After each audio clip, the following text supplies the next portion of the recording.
A very good evening, ladies and gentlemen, and welcome to the 208th episode of the Together for Education webinar brought to you by Notebook. As we proudly completed our 200th episode with enormous love and support from you all, we took some pause to sit, think, and prepare ourselves even better for the much-awaited season 2 of this very prestigious webinar series. It was back in 2020 when we here at Notebook decided to launch a platform for the educators to connect meaningfully on discussing problems they were facing with the rising need of digital education and online learning and arrive at common solutions. Little did we know that day about this platform growing so big, where principals and educators from across the length and breadth of the country have participated over so many sessions. We thank you all once again for supporting us and would look forward to your gracious presence in all our upcoming episodes. We have discussed extremely vibrant topics here, like digital learning, NEP and assessment, extracurricular topics like sports and theatre, topics like school finance and management, and even evolved topics like child psychology. Our today's topic is all about Makerspace. Makerspace is a very new concept in school spaces, but if we understand this properly, it is actually not new. It is a collaborative learning space inside the school or in a separate public or private facility for making, learning, exploring, and sharing learning experience to optimize learning outcomes. Let's hear from the experts today. Our first speaker on this topic is Mr. Burrett. Mr. Burrett retired as a deputy headmaster from the illustrious Doon school in Dehradun after 44 years of serving in education across various institutions. Mr. Burrett served at Doon school as housemaster, head of department, dean of activities, dean of student welfare, deputy headmaster, second master, and acting headmaster with great distinction. He also carried out a visioning exercise for the Doon school in the year 2011 through an in-depth study of a number of British public schools and various schools in the US. Mr. Burrett qualified as a leadership trainer at the Wellingston College, UK in the year 2000. He is also an athlete, an adventurer, and a naturalist. And we here at Notebook are truly privileged to have Mr. Burrett as a senior advisor. So thank you so much for being here today. A very good evening, and over to you, please. Thank you very much, Gauri. I hope I'm audible.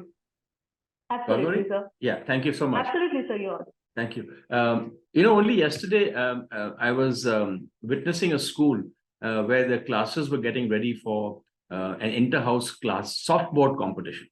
And I saw so much activity, so much creativity, so much excitement generated.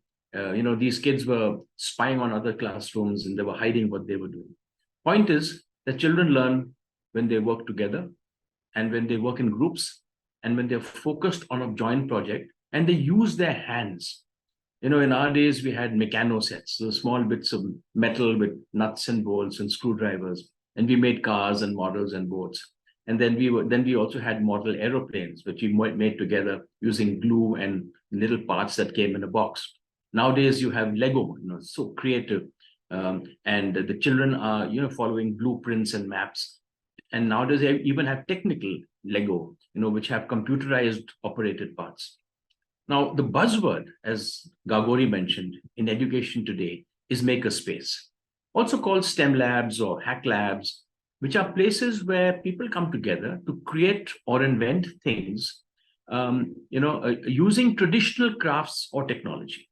Library makerspaces are a resource that enables students to create intellectual and physical material using computers, 3D printers, audio and visual capture as an editing tools, as well as traditional art and craft supplies. I've seen many schools where the libraries have very well organized computer sections as well. And these can be turned into maker spaces. Also, people say that, you can use a corner of a classroom, in a creative way with a few tools and which can be stocked in cupboards, which children can use in their free time. Schools, of course, have the physics, chemistry, and bio labs, but increasingly, tinkering labs or design and technology labs are coming up. These have cutting machines and sanders, drills, mechanical saws, welding machines, lathes, and 3D printers. And of course, you have the carpentry shed, you have the metal workshop, You also have the sculpture and the art section, but these 3D labs, they combine the traditional carpentry and metalwork that schools do, along with the pottery and the art. While makerspaces do have all these things, they're not in themselves real makerspaces. A real makerspace is not solely a science lab or a wood shop or a computer or an art lab. It may contain elements found in all of these familiar spaces. Therefore, it must be designed to accommodate a wide range of activities, tools, and material. Diversity and cross-pollination of activities are critical to the design, making and exploring processes. And they are what sets makerspaces and STEM labs apart from the other little lab that I've been talking about. They are collaborative spaces where creativity can thrive and where children can learn to use materials and tools to get involved in things like cardboard construction, photocopying, wood working, electronics, robotics, digital fabrication, building cycles, kinetic machines, textiles, and sewing. Now, when I think of maker spaces, and I must say that maker spaces were not around when I was in school as a teacher. When I think of maker spaces, I think of creativity, exploration, ingenuity, resourcefulness, teamwork, a lot of fun, laughter, planning, critical thinking, collaborative learning, thinking outside the box, correlation between subjects, disciplines, various learning styles are incorporated, communication, all very important concepts in education today. Before makerspaces ever came into my life, I had my classes make out of plastic tubes, wood, linseed oil, scotch tape.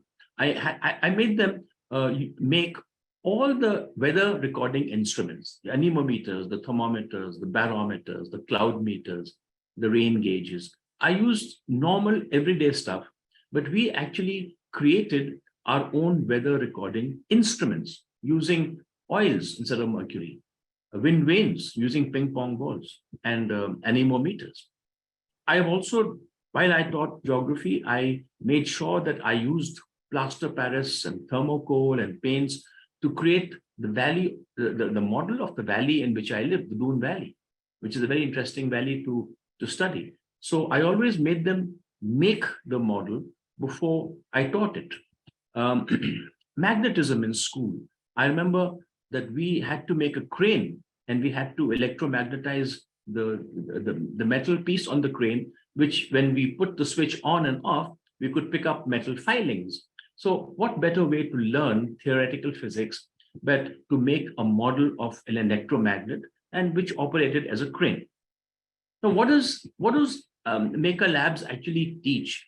It teaches children to work together, to be creative, to merge classroom learning with practical work. It augments the practical work.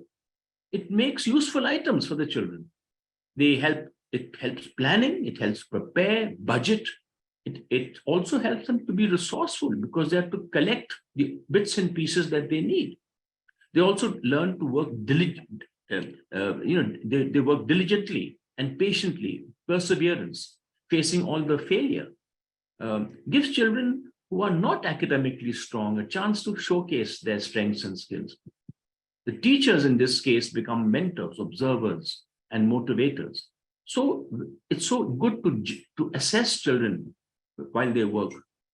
And then, of course, the final product, when they see that they've made something of use, what satisfaction, the wonderful satisfaction.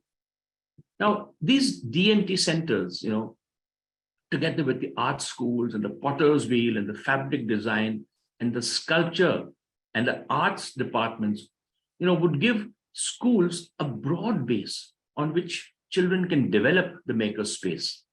I think that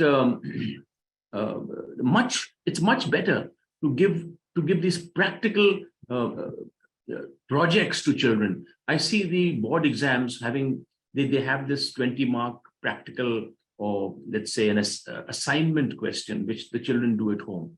And I think it really doesn't serve the purpose because many children plagiarize their work. You can buy these projects. It's much better if the board gave them a project to work on in a makerspace. It's much more useful. Of course, there are schools that cannot afford to have a special makerspace. But I think that using traditional materials, scrap, things like egg trays and leftover woods and simple gadgets, I don't think it's only a rich school that can have a makerspace. With ingenuity, resourcefulness, with planning, any school can have makerspace. However, before a school starts makerspace, I think they all need to sit and ask themselves some important questions. For example, what subjects will be taught in makerspace? What's the range of subjects? Where will we store all the material and equipment? What type of activities and projects could be done here? Who will possibly use this space? What projects might the students initiate with their teachers on this? Ideally, I would think maths, technology, science would be, subjects that would go for it. But I can see even geography and history having things that they can make. Who are the children who will be using this space? Will others use this space? Can the school open the makerspace for the world outside? Can it be open for clubs? Can they have a makerspace club? Like a community hub where people from outside come in. When will this space be used? And where will you place this space in the school? Would it be in the middle of a school or will it be the edges? Because remember, things have to come in, equipment has to come in. So before makerspaces are, given a green signal, I think schools would need to sit down and work out the logistics, the costing. But as an idea, it's a fabulous idea. I think all schools should move to it. And I look forward to the views of our esteemed panel and Achin, our expert. Thank you so much, Gagori. Over to you. Thank you. Thank you so much, sir, for those wonderful deliberations. Thank you so much. Our next speaker on this topic is Mr. Achin Bhattacharyya, CEO and founder at Notebook. A chartered accountant by training, Achin was a director at Deloitte prior to starting Notebook. He has worked in India and abroad in various senior capacities in GE, PwC, KPMG, and Deloitte. Achin is a member of the Institute of Chartered Accountants of England and Wales, a fellow of the ICAI, a member of CP Australia and CP Ireland, and a member of CIMA UK. He is also the recipient of the prestigious Indian Achievers Award. An avid reader and a passionate traveler, Achin has keen interests in economics, history, literature, and philosophy. He is also a regular speaker at various forums and chambers of commerce and also contributes articles to numerous publications regularly. He is also on the board of some of the most renowned corporates and contributes significantly to their brand strategies. Achin, a very good evening, and over to you, please. Good evening, everyone. Gavin, am I audible? Absolutely. I once again welcome all of you to today's session on a very interesting topic. So often we hear the question, what is a maker? Now, the answer to this question naturally are extremely varied and broad, as they should be, because there is no single definition of a maker. Any single definition would end up excluding too many people. We humans are, by our very nature, makers. And this entire movement is of celebration. We celebrate our humanity by rejoicing in creating something new, something out of the box. In the process, if you look at the entire journey of evolution, solving problems that challenge us as a species.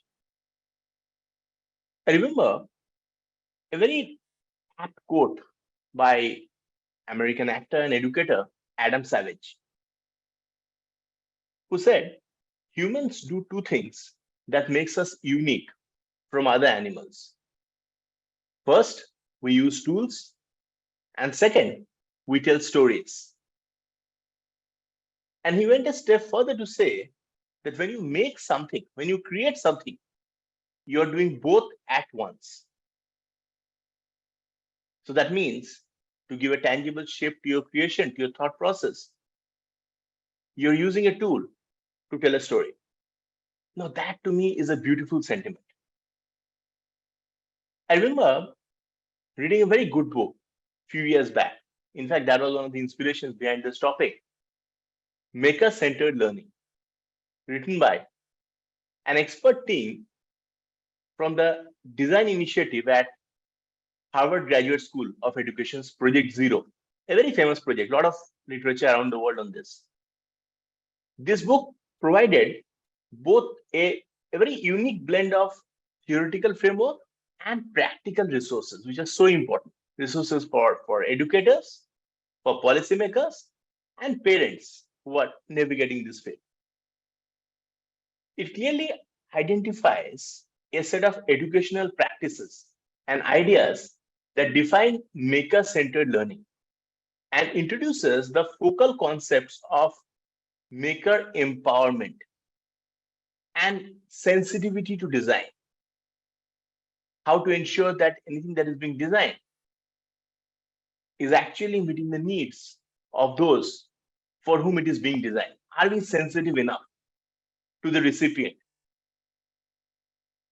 Also, I remember the book sharing cutting-edge research that provides evidence of the benefits of maker-centered learning for students and for the entire ecosystem as a whole. And it also presented a very clear framework for teaching, how to ensure that this entire approach be aptly built into teaching.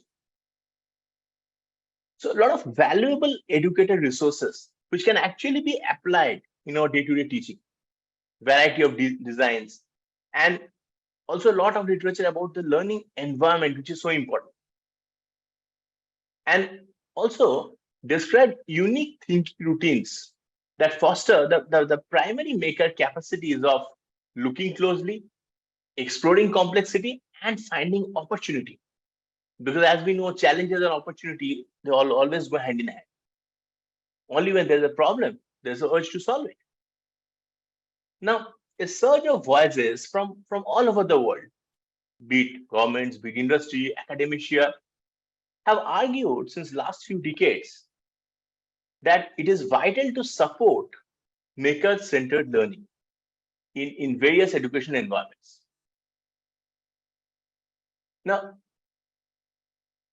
that is the reason in today's topic, we also look forward to the views of our esteemed panel in terms of how and what their approach is in the context of the schooling ecosystem. Now, Burrett has shared his own very beautiful, very wonderful thought process, and we have a group of very senior eminent educators as well.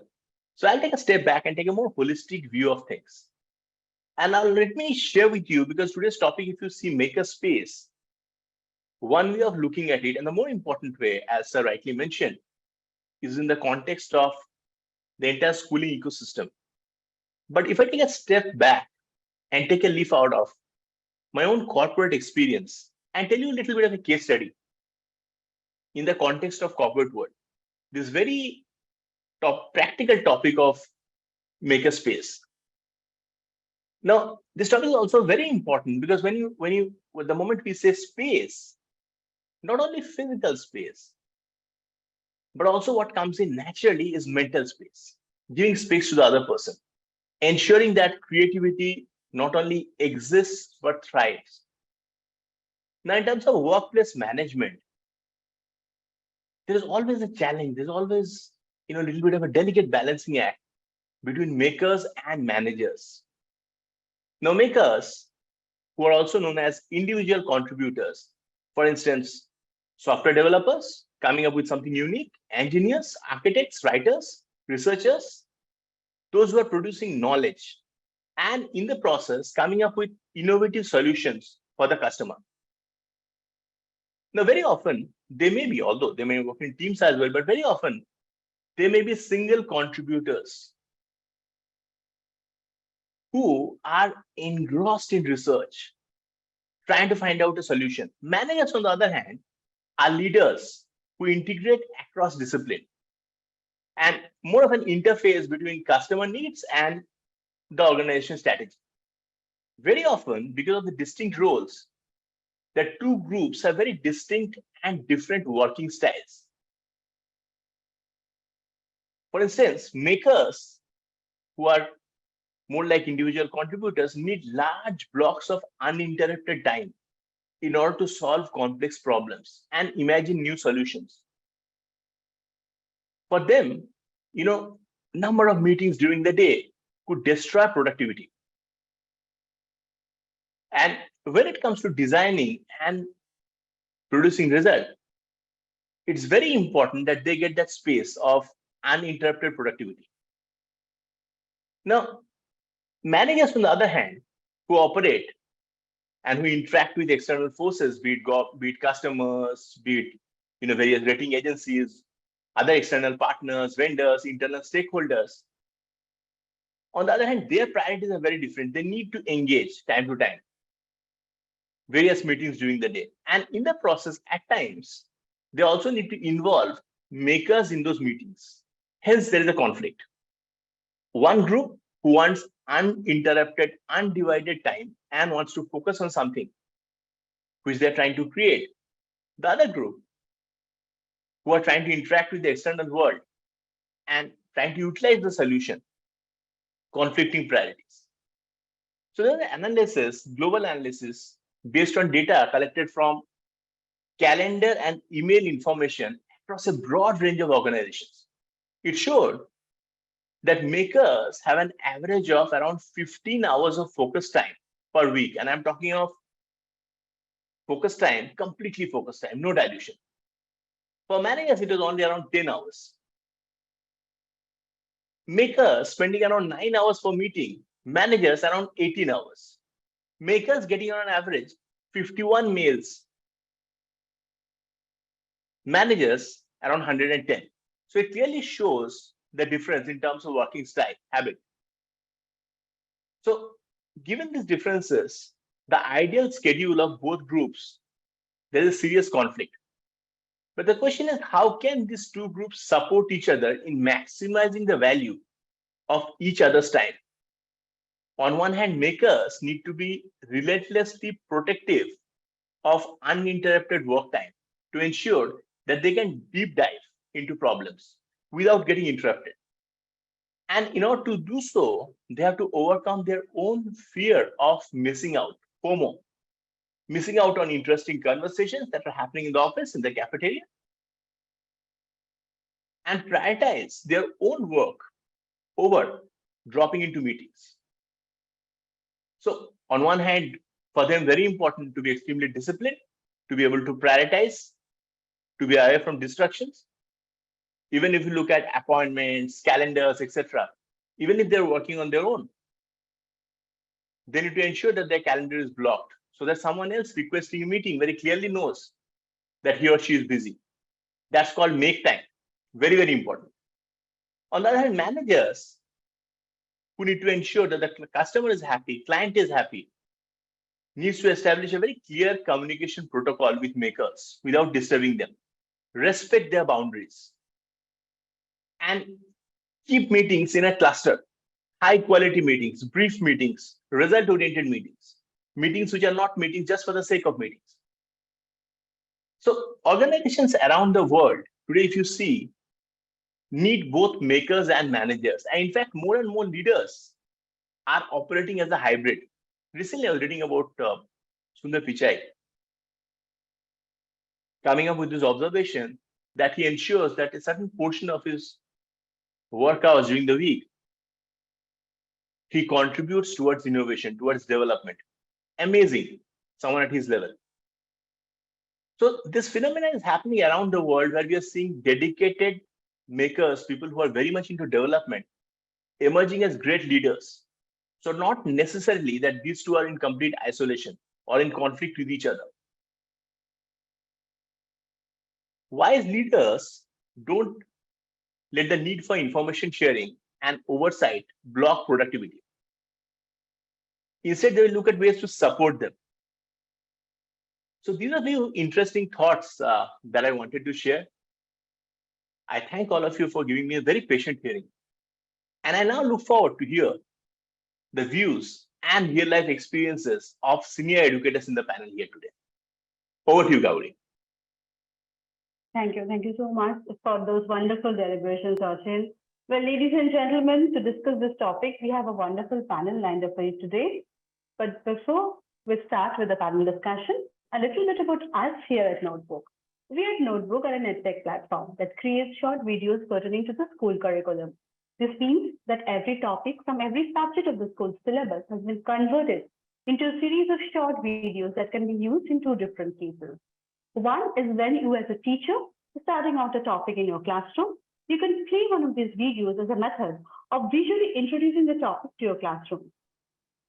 These videos are just 6 to 10 minutes in duration and take up very little of your class time while offering the right kind of material to students to generate curiosity and excitement.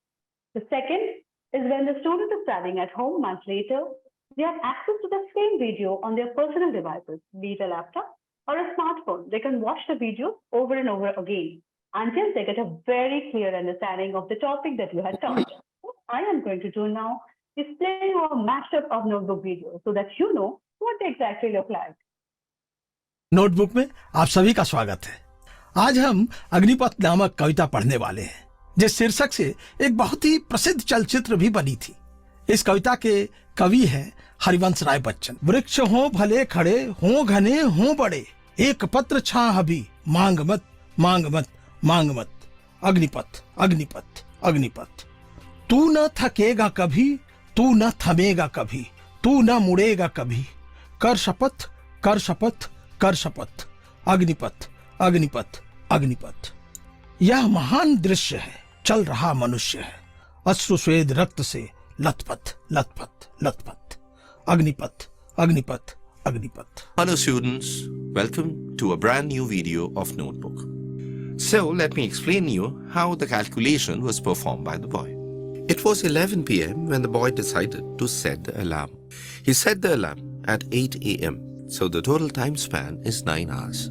The boy had to study for 2 hours. If he slept for x hours, then x plus 2 is equal to 9. So x is equal to 7 hours. Let us understand what natural vegetation means and how it differs from vegetation. Natural vegetation indicates a community of plants that has grown naturally, without any human aid and undisturbed by humans for a prolonged period of time. Chemical changes are the result of chemical reactions. The processes in which a substance or substances change into a new substance or substances with different chemical properties are called a chemical reaction. So, ladies and gentlemen, that was a small part of some of our videos you just now saw. We have today connected with over 3,500 schools and have had millions of students and teachers benefit from our videos. If you head over to our website, www.notebook.school, you would find all such videos at your disposal. If you watch Notebook in your school, please get in touch with our sales team at sales@notebook.school. With that, it is now time to introduce the wonderful panelists that we have with us today. We have with us today Geeta Chabra ma'am, Principal, Sharda Vidya Mandir, Baghmugalia, Madhya Pradesh. With an experience of more than 27 years in education industry, ma'am is a master trainer with All India Education Forum. She loves to use her experience and expertise in training teachers, counseling parents and students, and also writing articles in newspapers. Teaching is not just a profession, but also a passion too. As a teacher, she developed love for English among the students and taught values and ensured that the students of her school were prepared for the universe or the university. She has been appreciated by the then Academician, Mrs. Sriti Irani ma'am, for her commendable work in the field of education. Being a master trainer with AIEF, she is actively involved in training teachers at various platforms via webinars, seminars, panel discussions, etc. Ma'am, a very good evening and welcome to our panel. Next, we have with us Dr. Poonam Chaubey ma'am, seasoned principal, life skill trainer, and an educational blogger.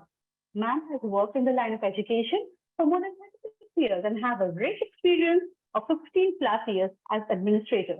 She has worked as the former principal of Amity International School, Vasundhara, Ghaziabad, has headed schools like GEMS, Greater Valley, GG, Goenka, Noida West, to name a few. While working as a principal at Greater Valley School, Greater Noida, she had the opportunity to set up a special wing named Samarth where students of special needs were groomed.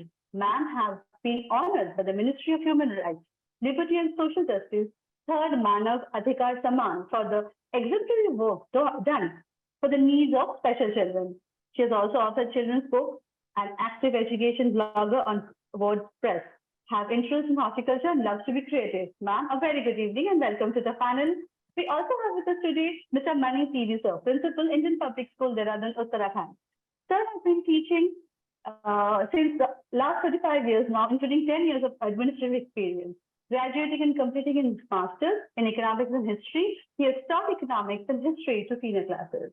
His administrative exposure has been as a housemaster, SPA, SUPW in charge, and Dean of Pastoral Care, and second as the principal of the Indian Public School. As head of the school, he envisions to place the school as a top international school that promotes values, but at the same time plans to incorporate technology and methodologies that are necessary for imparting quality education. The idea is to make students acquire knowledge, imbibe values, learn important life skills so that they are able to successfully and confidently address challenges of the 21st century. This is a great task indeed, but with the help of experience and qualified pedagogical lineup, it can be achieved. Sir, a very good evening and welcome to the panel. Welcome to the panel, all my panelists. And if I can start with Mani sir first. Sir, a very good evening. Welcome to the panel.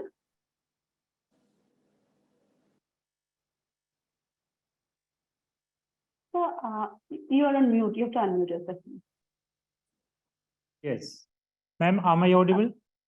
Yes, yes, absolutely. Yes, you are. Yes, good evening. Good evening to Good evening, one and ma'am. all present.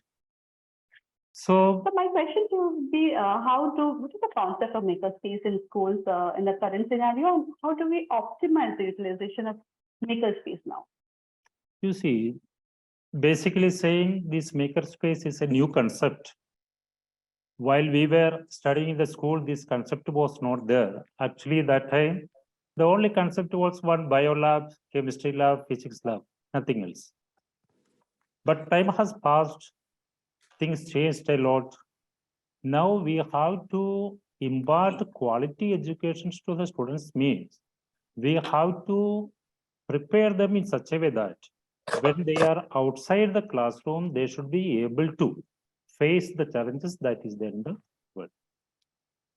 So in order to maximize the makerspace in the school involves a variety of things. Maximizing the utility of anything involves careful planning, ongoing support, and creative implementation.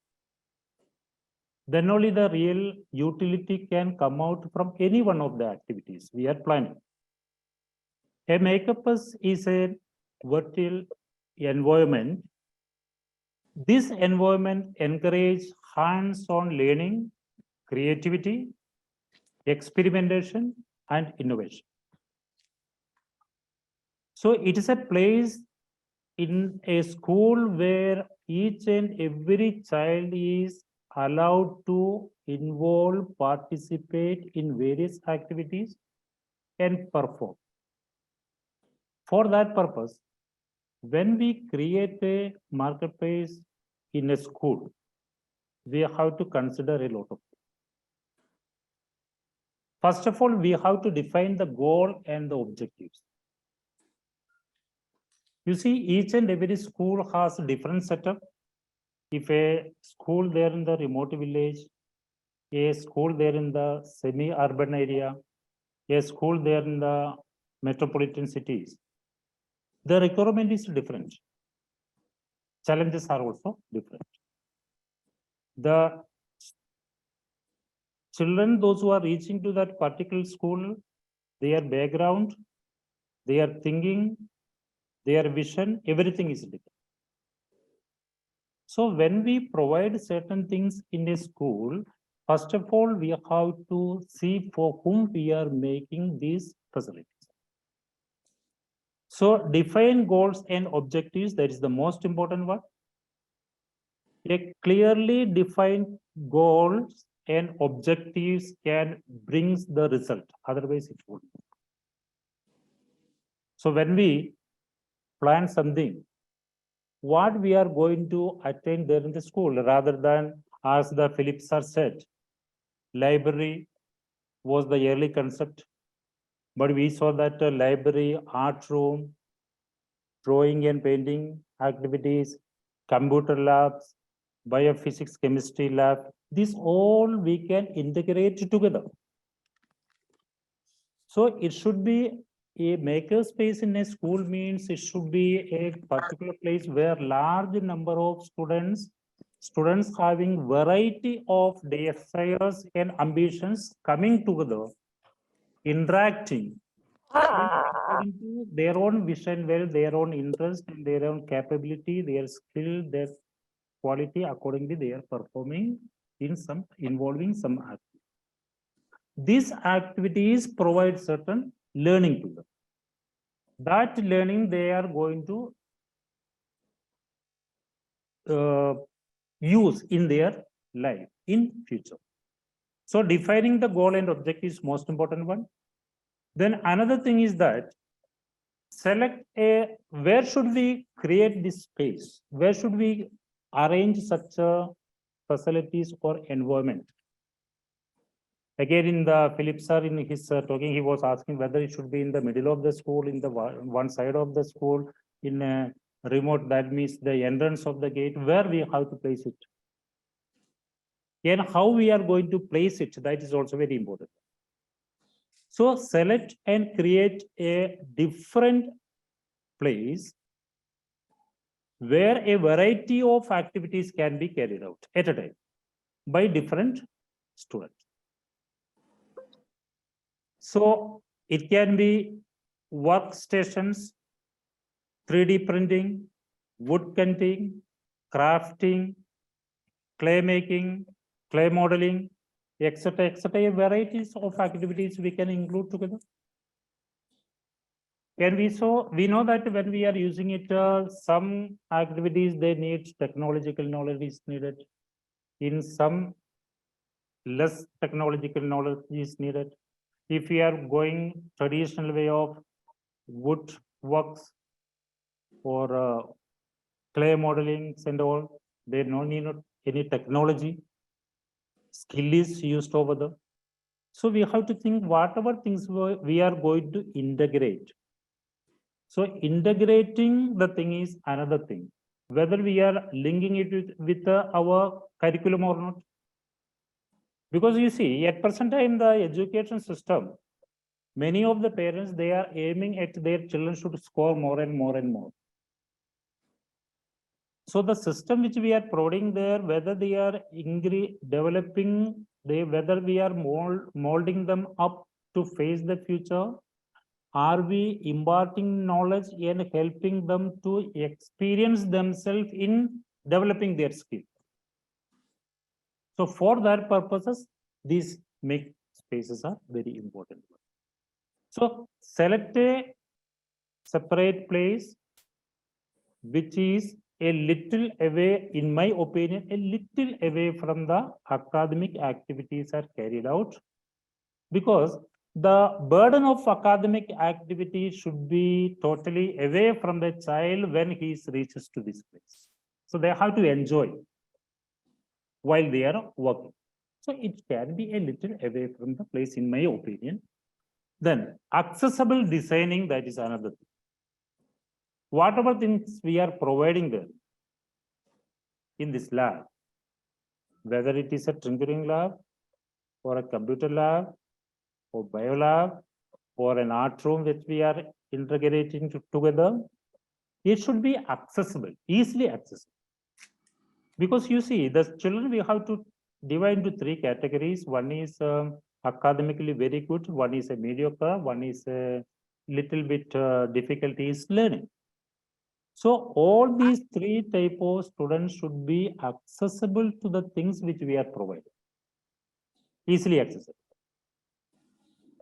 And again, another question comes, how far we are integrating it with the curriculum? Because classroom learning need to be the knowledge which they gain need to be applied somewhere. Sir was in his, Bhattacharyya sir was telling that the knowledge which we are getting, how we are going to apply it.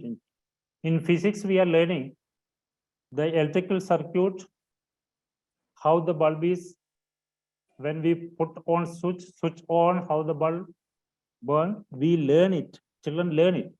Whether they are able to do it practically, such a practical approach will be provided by this space. So Makerspace plays a very important role in that case. In every institution, you should have. Then another thing we have to provide, if children are provided with the things, how are they going to use it? Who are going to help them? Who are the mentors? How will the teachers help them? For that, teachers, mentors, they should be given proper training. What sort of activities students are involved in it? Which grade students are involved in that activity? To help them, to make them easier to their experiential learning, their activities, proper training should be provided. If the teachers are trained, the mentors are trained, definitely they can help the children. Don't make and give to them. Let them do trial and error methods, let them learn it. But there should be a mentor, there should be a helper for that purpose. Training purposes very important. We provide everything. If a computer is given to a child and no one is there to help the child to operate that computer, it will become only a showpiece. Child is not going to gain from it. So there should be someone to help that child. So training is very important. Most importantly, I think when we are providing a makerspace, physical safety is very important. Whatever gadgets they are going to make, whatever implements they are going to use, and how they are going to use, if they are using any machinery, if the laboratory they are working, in that cases, a safety, physical safety is very, very important, because the young children, they are going to use it alone. Prior briefing and proper care from the management or institution side when they are providing it, safety measures should be taken by the. In that cases, so once again, I do repeat, in order to, first of all, there should be a common goal and objectives, and we have to select the place in a very proper way, and we have to design them. Even when we are designing them, the color of the wall which we are using, if we are using curtain, what is the color of the curtain? This all has a direct impact on the child, on a child when he enters into that place. So it should be integrated with the curriculum. Adequate training should be the physical safety we have to consider. So doing all these, I hope that we can maximize the utilization of these makerspace, and the child, each and every child who is approaching to the such a work, they will be going to learn a lot of things in a very funny, in a very interesting, very helpful way, and it will help their life. Thank you so much. Thank you so much, sir. I'll move on to my next panelist, Dr. Poonam, Chaubey, ma'am, if you can just deliberate on the topic. My question to you would be, how is the concept of makerspace activated, and what more is left to the makerspace in the learning dimension, ma'am? Well, thank you so much for the introduction that you gave. Well, as an educator, I have always felt that I am blessed, and because I am actually working with real life, in the real life context, and it has been always enriching to work with them. And today's topic, makerspace. Well, what exactly, in one line, I think it defines it. Any place that where you work is a maker's space. Any place where there is working with the children or with their teachers is actually a space where they are when they are making something. So I think a lot of definitions have already been given in this context.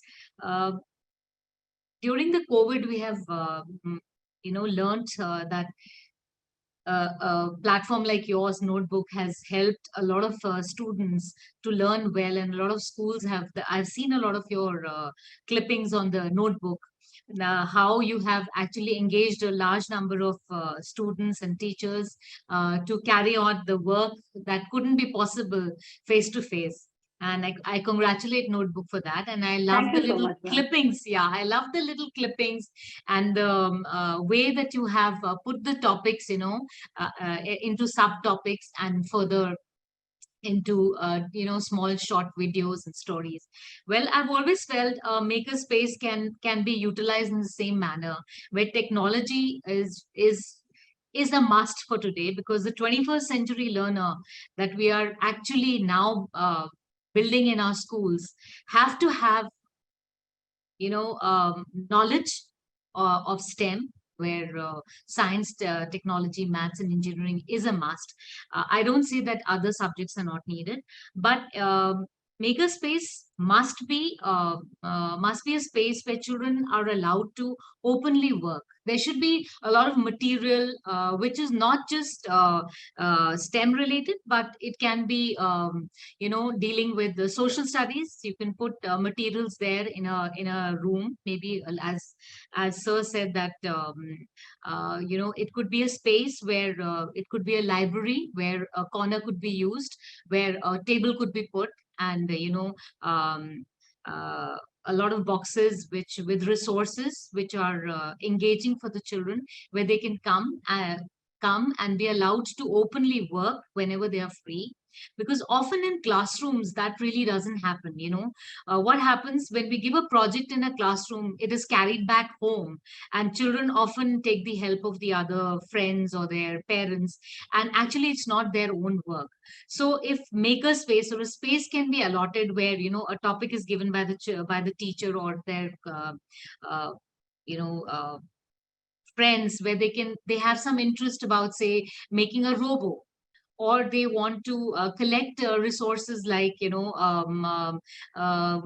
from themselves, they want to collect resources and have a space where they can store it and kind of engage in making, say, best out of waste, which they can use. So basically the key characteristics to make a space uh, read well or be successful is that it needs to engage children uh, by themselves, where open-ended working goes on.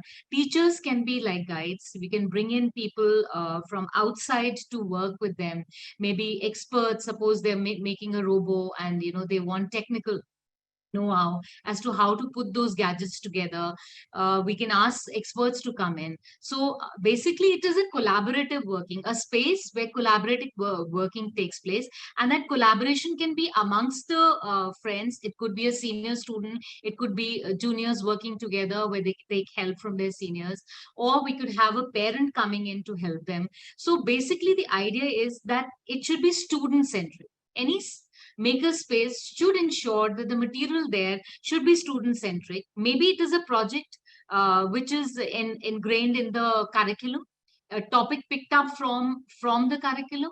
It could be an interest, maybe a competition that is coming up. Children have been asked that, okay, you want to take part in a particular competition. They can put that, ask some friend, parent who is from the robotics side, or from industry where he is working in the capacity. He can come and help them. So it needs to be student centric, where the role and the ownership is self learning by doing. And another thing is that it should be inclusive for the learner, that they engage in the diverse making of these products through the objects that are kept there.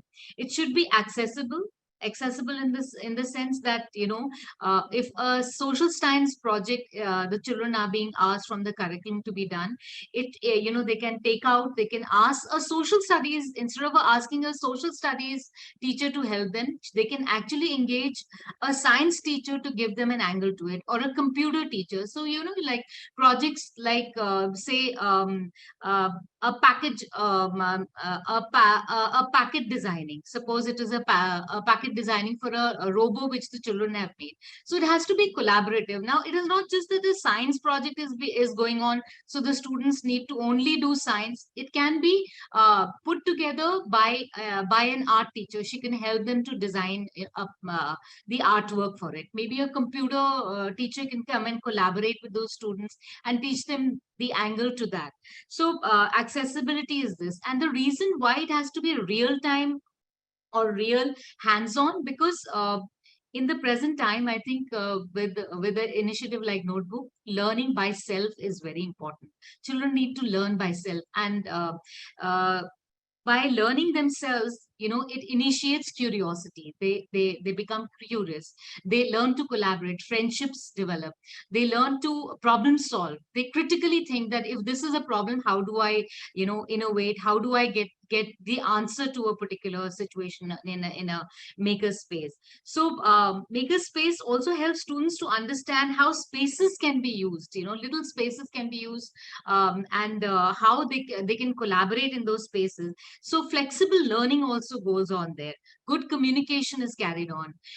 So I think basically the key to a makerspace is that they give children more advantage to learn by themselves, rather than teachers always supervising in the classroom what they're doing, how they're doing. So they are like, teachers should be helped more, and actual work should go on by the students. So a makerspace by all means is a space that is accessible. It inculcates creativity. It inculcates in them global competencies also, entrepreneurship, because when you make something on your own, and maybe if a senior student or a senior student comes up with a good idea, it can be also marketed. So entrepreneurial qualities also come about. So I feel a maker space should be more approachable to students, where more of hands-on learning goes on. I think I put in my part of what Makerspace does to students, rather than what a Makerspace is, because most of you spoke about that. Thank you, Gargori, for that. Thank you. Thank you. Thank you so much, ma'am, for those wonderful inputs. Geeta, Chabra, ma'am. Ma'am, a very good evening. A warm welcome from Notebook. Good evening. Ma'am, my question, good evening, ma'am, very good evening. Ma'am, my question to you would be like, how do you optimize the concept of makerspace in your schools, and what is the role of parents and teachers, of the collaborative role to which we can maximize this concept? Yeah, absolutely. First of all, I'd like to thank Notebook for organizing this panel discussion. And of course, appreciate and applaud Notebook for, using this platform and 200 plus panel discussions and doing their bit in the field of education. Wonderful job. The eminent speakers before me have spoken about the importance of makerspace. And one point that most of them said was that it was not at the time when we were studying. They said that it is a new concept and we were studying makerspace and things like that was not prevalent. I need to tell them that the teachers who were dealing with us were not dealing with Gen Z. No, we are the ones who are not dealing with Gen Z and millennials and all the concept. And second most important thing is that implementation of NEP 2020 has revolutionized the entire concept of education. Yeah. And makerspace is born out of it. It's one part. Because NEP 2020 is dealing with all these 21st century skills, as Poonam ma'am said, these are the required soft skills in the field of market.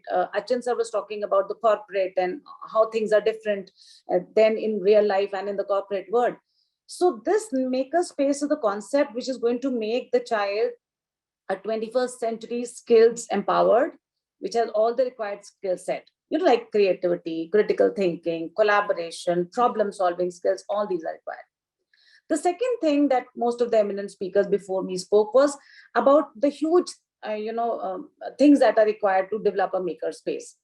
But I would like to continue from where they left. And I would like to say that in order to implement this concept or make a makerspace, I did not have to make many radical changes in my school. I started at a very small level, and makerspace is not for children at a higher level. We can start it right from the kindergarten. Like, for example, we can have those simple, activities for exploration, creativity, playway activities for the little children, and give them creativity. Like, we have hands-on, open-minded activities. Like we take the children for clay modeling, right? So you give them clay. Do not demonstrate what they have to make. Give them clay and tell them that they can make whatever they want. They can make shapes, they can make fruit, whatever they feel like.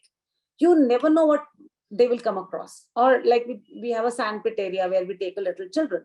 So when we take those little children, then we leave them and the teachers just observe them, and they are allowed to make whatever sand castles they want to make, or they want to write their names, or they build houses, or whatever they make.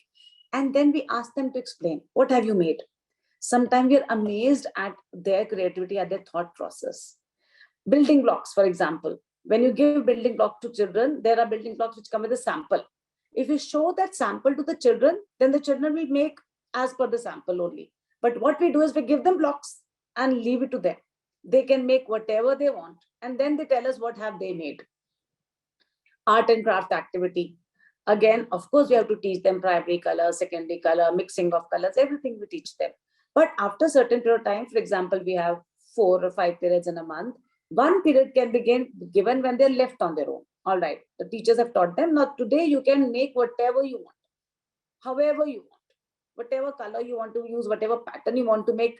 Give them one period of creativity. So one speaker was talking about how to incorporate it in the curriculum. This is the way we do. We just give them that space. Makerspace doesn't have to be a separate space. It can be within the 4 walls of their classroom, when you give them a space in their mind to work freely, to be creative, to help each other. Best out of waste, like the children grow up a little, for example, primary classes. You can give them best out of waste activities. You can give them a cardboard, you can give them anything. Like today we are giving you a cardboard, you all have to make something new. Yeah, we're giving you this and you have to create something new. Leave it on them. Do not give them a parameter, do not give them a borderline, do not give them a guideline. Just leave it on them and tell them you do whatever you want with it and make. Sometimes we come up with amazing results. One speaker was talking about the science lab and all that is there in the senior classes. We can have simple science experiments for the primary and the middle section also. You don't need to take them to the science lab. They can perform those simple experiments in the classroom itself. For example, if they want to check the density and how things float in water, you can have 3 glasses of water and you can dissolve 1 teaspoon of sugar in one, 3 teaspoons of sugar in the next glass, 6 teaspoons of sugar in the next glass, and ask them to put a lemon in this. It will sink in one, it will float a little in one, and completely keep floating in the third, which has a maximum amount of sugar. And we can explain them, how density affects the floating and all that stuff. So simple experiments. And then on the basis of that, they can create their own things to explain. A simple experiment like plant a sapling. So we teach the children that you need to plant a sapling and adopt it. And then we tell the parent that whatever fruit the child eats, tell them, initiate them to plant them. Even if that you do not have an open space, let them plant it in a pot. For example, a mango, everybody is eating mango summer season. So let them, plant the seed. So they will put it in the soil and they will keep on observing it, watering, and it sprouts. It ultimately sprouts into a plant. And the child learns, and then they can, plant it somewhere else. If I go to the senior classes, like we do coding. So when you're giving them coding, you can give them such problems. Every school has introduced coding now. Many schools have robotics. Poonam was talking about it. So many schools have robotics club. Many schools have artificial intelligence going on. So of course, you can make a group of children, give them a problem, give them a concept, and tell them how to work on it. And sometimes they come out with something very new. We do not give again a guideline or a borderline. We leave it on them how they can, master it, they can solve this problem.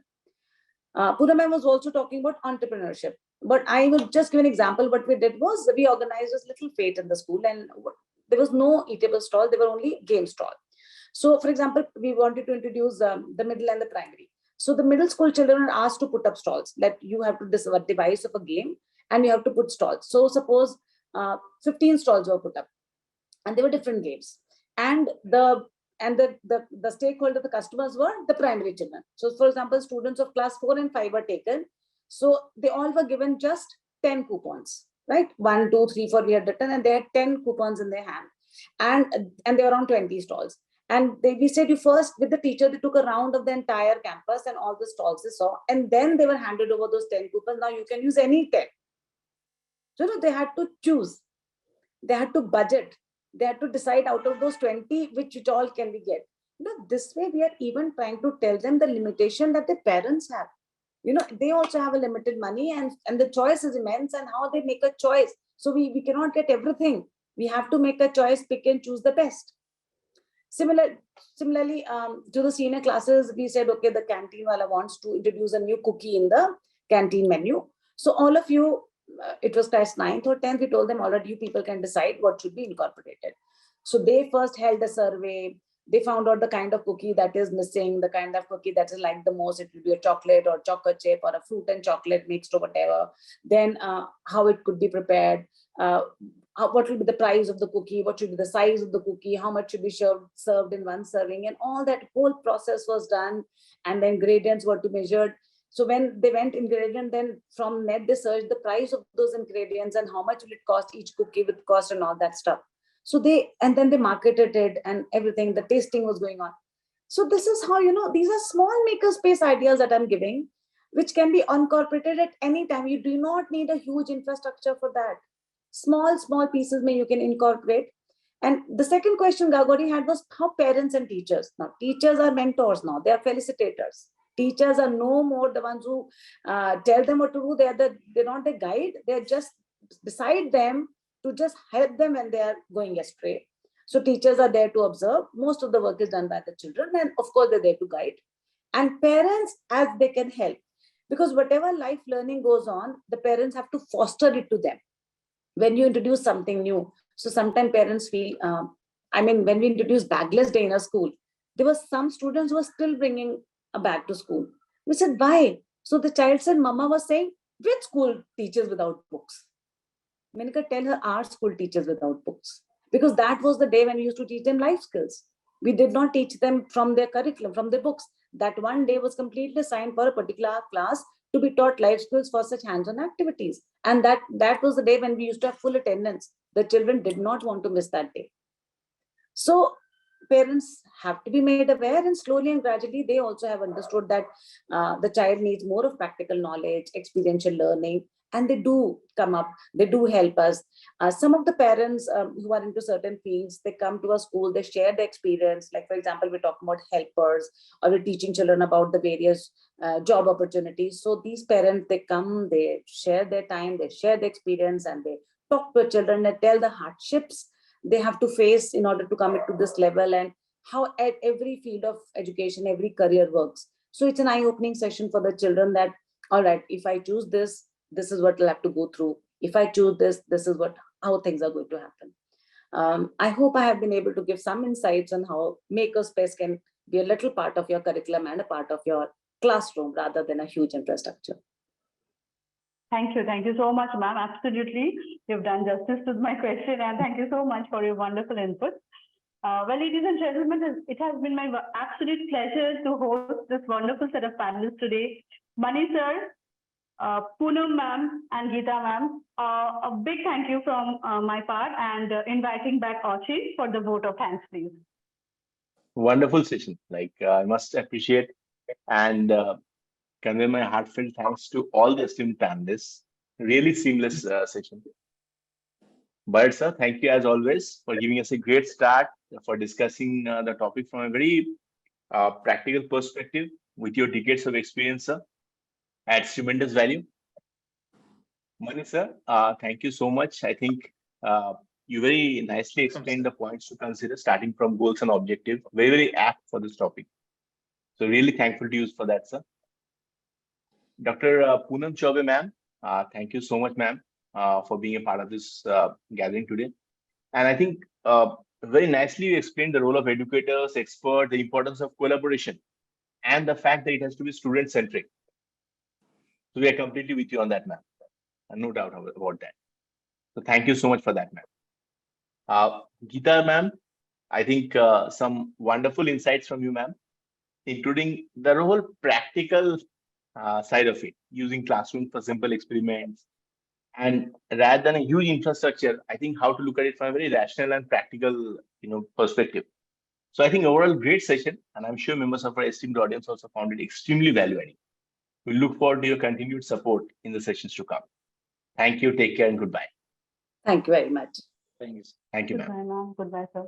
Thank you, sir. Thank you, everyone. Thank you. Thank you, everyone. Thank you. You.